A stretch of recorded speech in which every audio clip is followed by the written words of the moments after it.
Tu as vu, regarde, il est en bonne santé. Eh oui. Bientôt de ça comme lui. Attendez, je peux vous toucher. Oui, touche-moi. Ici une fois.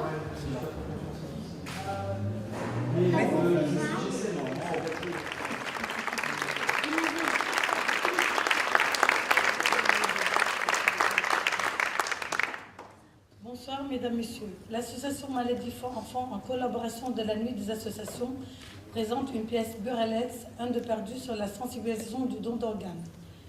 Passez une bonne soirée et je passe la parole à monsieur Parisi. À Paris. Parce qu'ailleurs, on s'en dit. Eh bien, merci. Eh bien, tout d'abord, merci d'être aussi nombreux, d'une part, et d'autre part, vous remercier tout d'abord tous ces organisateurs de cette soirée dans un contexte théâtral. Mais malgré tout, avec le professeur Cabrol, avec Éric Abida, avec le docteur Laurent, nous allons essayer également de vous parler un peu des dons d'organes. Les dons d'organes est un combat que nous menons, et surtout le professeur Cabrol, qui est le père de la transplantation européenne, va essayer de... Il ne va pas essayer, il va vous dire quelques mots.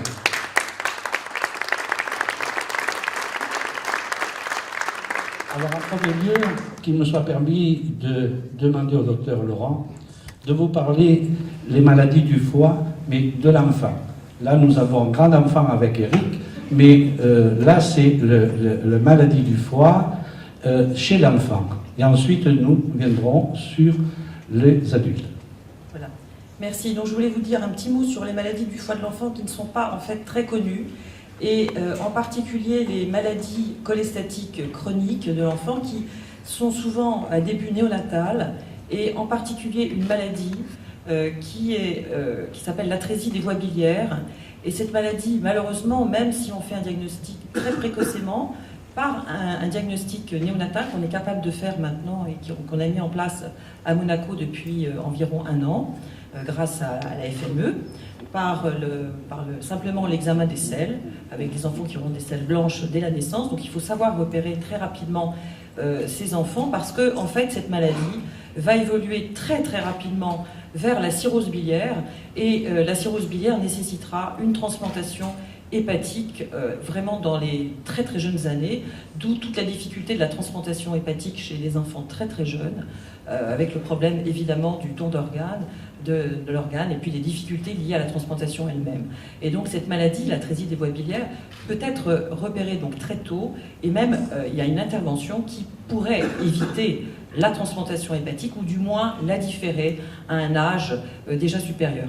Donc ça, c'est pratiquement 50% des maladies hépatiques de l'enfant, c'est l'atrésie des voies biliaires, donc qui doit être transplantée. Parmi les autres étiologies, on peut retrouver des hépatites également, des maladies métaboliques, mais vraiment, il faut insister sur ces maladies cholestatiques qui peuvent être repérées très rapidement et qui doivent être repérées rapidement. Voilà. Bonsoir à tous. Effectivement, très sensible à la donation et au don d'organes. Voilà, j'ai vécu, je veux dire, 2 années compliquées. Étant jeune, j'avais eu une hépatite. Il y a 2 ans, ils m'ont décelé une tumeur hépatique au niveau du foie. Donc voilà, situation très difficile, voilà, que j'ai su surmonter à l'aide de mes proches, ma femme, mes enfants, les amis qui m'aiment, et les chirurgiens, infirmières, etc. Pour oublier personne. Important de pouvoir vous sensibiliser sur le don d'organes. J'ai eu la chance, moi, d'avoir mon cousin. Voilà, un petit mot pour lui, parce qu'il n'avait jamais été opéré. Sa première opération, on lui ouvre la moitié du ventre pour pouvoir lui prendre la moitié d'un foie. Il m'a sauvé la vie.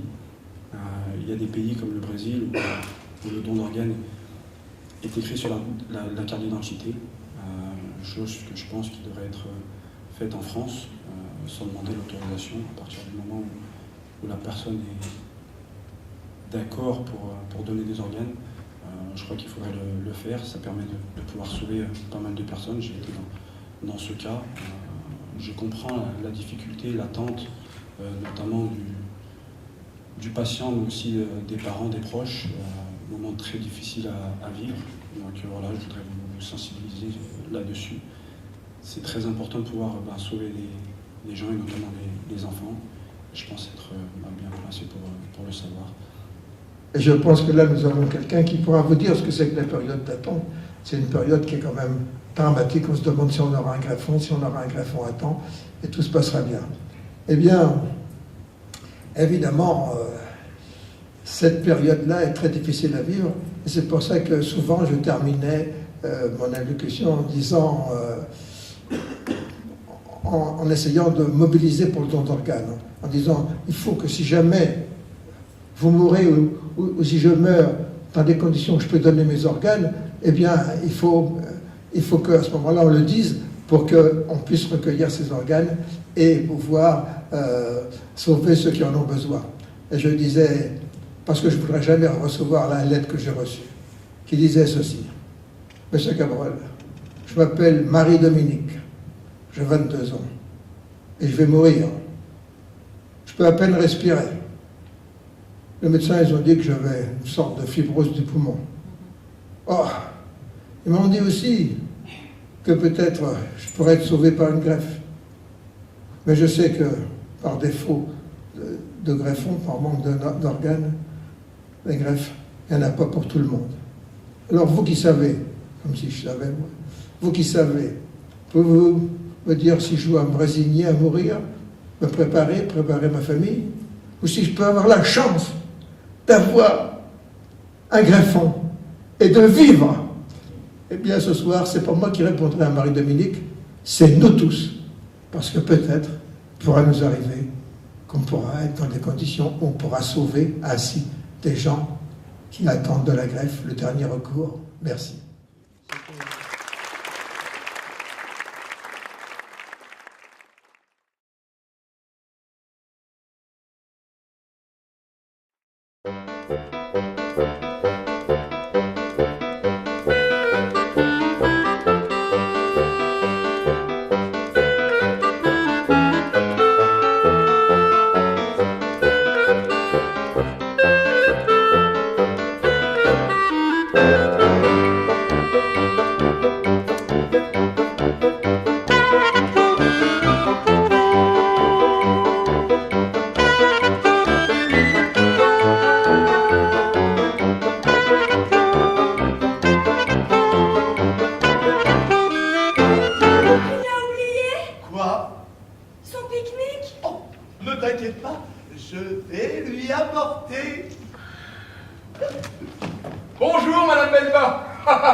Bonjour, monsieur Melba. À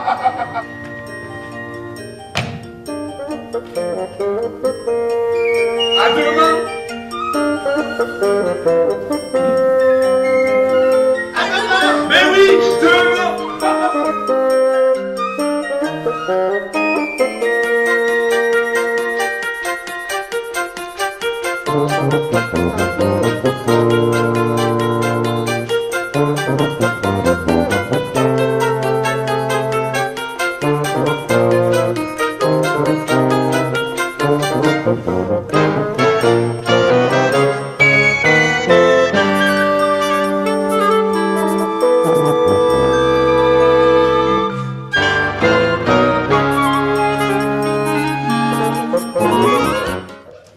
Bonjour, madame Melba. Il est l'heure. Banco, banco, banco. À demain. Mais oui, demain.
Je me demande bien quel âge ça part en retraite pour un tracteur. Ne dis pas de bêtises. Il est sympathique. Dis-moi plutôt quelles sont les nouvelles au courrier ce matin. Je sais pas, il les a pas encore laissés. Quel numéro?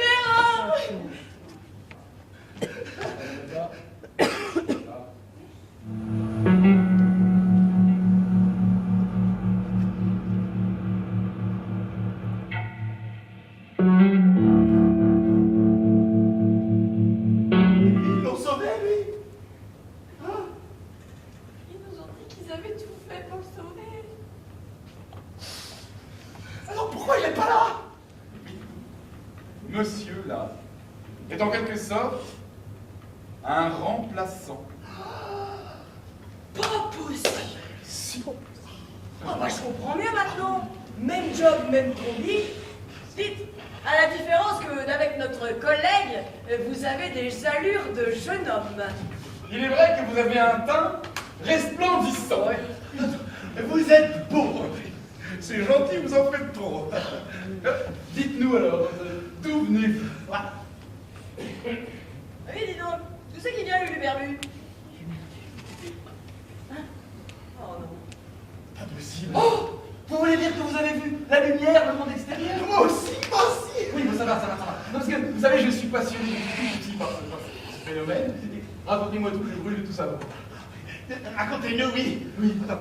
Il y avait beaucoup de lumière, oui. Il y avait beaucoup de bruit aussi. Il y avait... Oui? Oh, tout ça a été si rapide, moi-même j'ai pas tout compris. Mais parlez-moi plutôt de vous, qui êtes-vous au juste? Vaste question. T'inquiète pas, gamin, on va tout expliquer. Au fait, bienvenue à toi, hein. Mes amis, j'ai l'immense joie de vous annoncer l'heure de la purge. Là aussi. Oui. C'est reparti.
pardon. Oh là là. On voulait vous remercier vraiment du fond du cœur. Excusez-moi.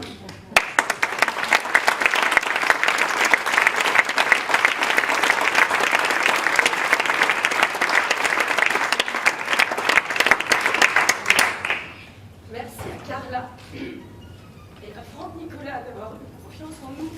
Je ne sais pas si vous entendez quelque chose, pardon, je suis désolée. C'est l'émotion.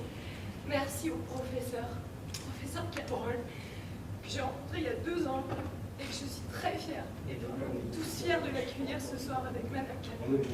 Merci beaucoup. J'espère que ça vous a plu. Merci à Eric et Vidal aussi. Voilà, monsieur. Merci Alexandre aussi.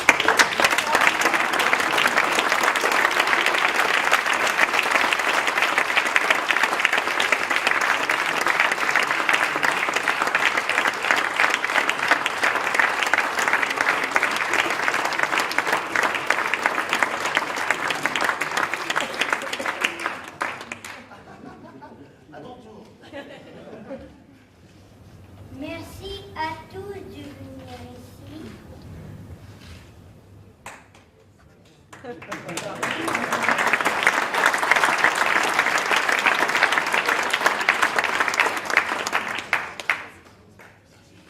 Merci à Frick.